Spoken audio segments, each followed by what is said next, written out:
Short, right where Nigel Bradford can get it. Max Hall was jumpy in the biggest games for BYU last year. As you see, their lengthy home win streak is on the line today. He had those 5 picks against Utah last year.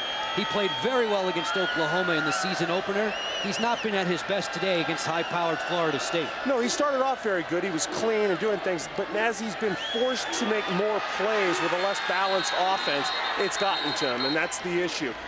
Speed has given BYU problems in the past, most notably the last bowl game they played in the Las Vegas Bowl against Arizona. A very fast Arizona team took it to him. So one thing I think BYU knows, they have to find a way to bring more team speed onto the field. Playing here on a new field, a new turf for these Cougars at LaVell Edwards Stadium. There was a little too much bluegrass creeping in like a weed on the old one. That and Bronco Mendenhall took the crown out of the stadium too. Yeah, the old stadium had a good crowd. You couldn't even see the feet of the opposing players and flattened it out a bit. As Tavares Presley gets a few more carries here as we move later and later into the fourth quarter, nearing the midway mark of it. Florida State trying to hang half 100 on BYU. And we'll see. I believe we'll see it. I think they're going to put this one on, and then who knows after that what Bobby will do. Bobby's one of those class coaches, Coach Bowden is, and you'll see a bunch of the other guys come in then after that.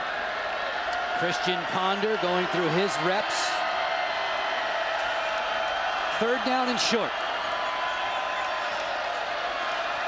Relaford in motion into the flat, connecting there with the Jabaris Little. You help a team with speed. You give up turnovers and get behind, now speed will kill you.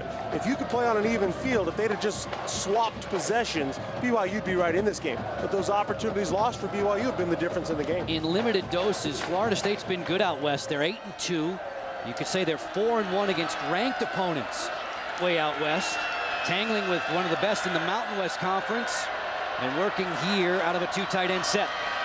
Ponder throws this one up in the air. Fortson comes down with it for the touchdown. Fortson did a great job here of using his big body. He gives a little push against Logan to get himself open, but it's not enough to be called, and it's a great job by him just being big enough and physical enough, and also the offensive staff knowing where to go with that ball.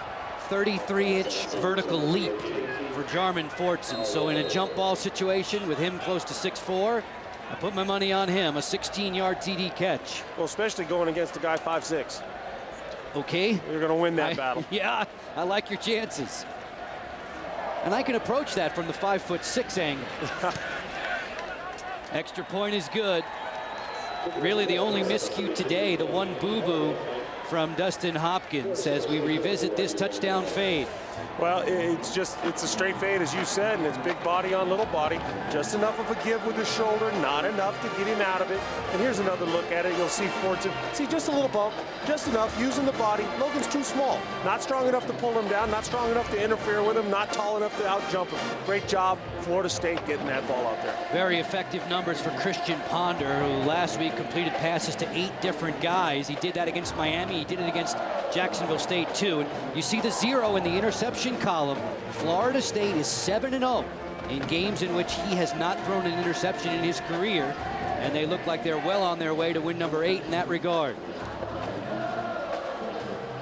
Bobby Bowden told our Lindy Thaxton earlier in the day just how pleased and proud he was to bring his team to Provo. They put on a great show. Oh, they certainly have. They came in, they took care of business. Again, I'm impressed with the offensive line, but I'm impressed with the running backs who, every time they got hit, were patient enough to take a few steps, get a few yards, and sometimes it was 1 or 2, and sometimes it was 18 or 20, just by keeping their legs moving and not victorious today. As Max Hall sends DeLuigi out into the flat.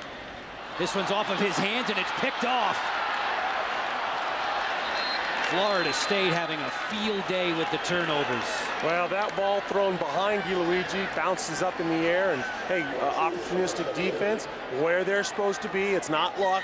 Marv Levy always said, how come bad teams aren't lucky? It's because good teams are where they're supposed to be.